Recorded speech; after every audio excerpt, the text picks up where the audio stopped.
voy a decir que entre las muchas, yo soy un privilegiado en haber podido asomarme un poco a muchos testimonios de conversión que a través de Radio María se han ido produciendo, ¿no? Y sin desvelar, lógicamente, por secretos personales, ¿no? Pero cuento así genéricamente algún caso, ¿no? Para que nos demos cuenta de hasta qué punto esto es así, de cómo la radio está ahí esperando el momento de gracia de una persona. Recibía hace cosa de un año una carta, luego con ella pues, me he carteado más veces, ¿no? Una carta de una médico que todos los días se desplazaba en ese tiempo de 8 o 9 de la mañana, pues hasta de una población a otra, hasta el hospital donde entraba a trabajar.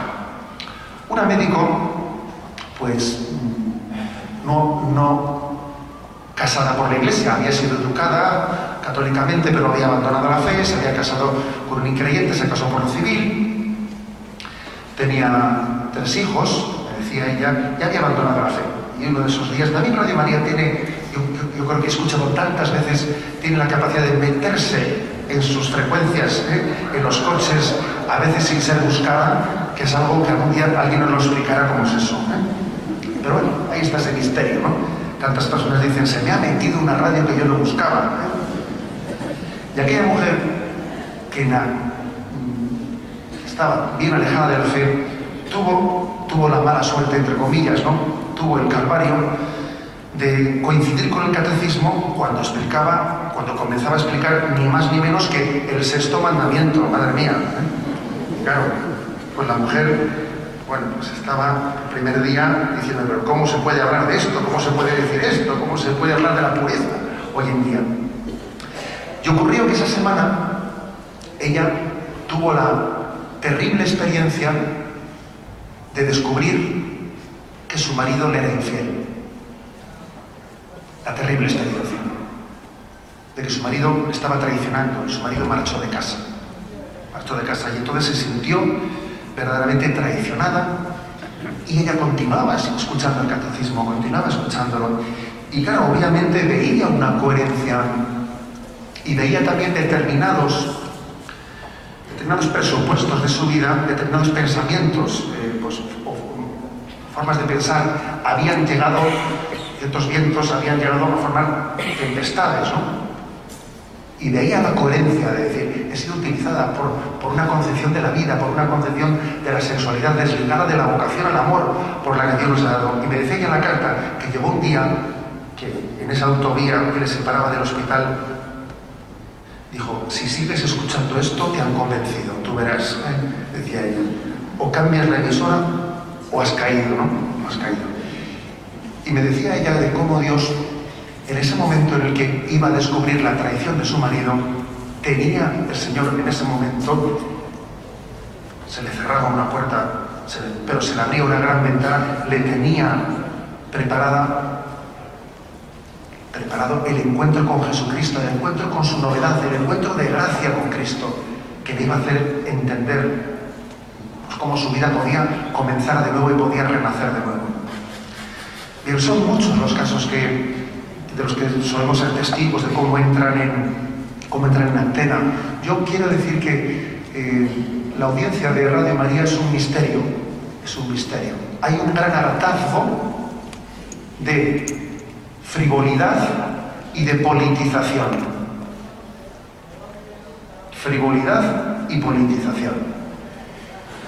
Y como en versiones distintas de derechas y de izquierdas, pero generalmente los medios de comunicación tienen un denominador común, que es frivolidad y politización, creo que Radio María tiene la virtud de ser una enmienda a la totalidad. Una enmienda a la totalidad.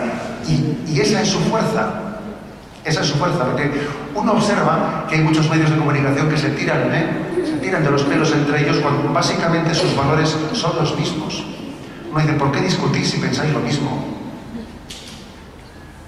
A veces, muy agresivamente, en este mundo con ideologías aparentemente opuestas, hay aparentes debates cuando en el fondo los valores son los mismos. Radio María es una objeción a la totalidad y eso es lo que la hace nueva. Eso es lo que la hace fresca. Creo que muchos de vosotros también habéis sido testigos de estos medios de gracia.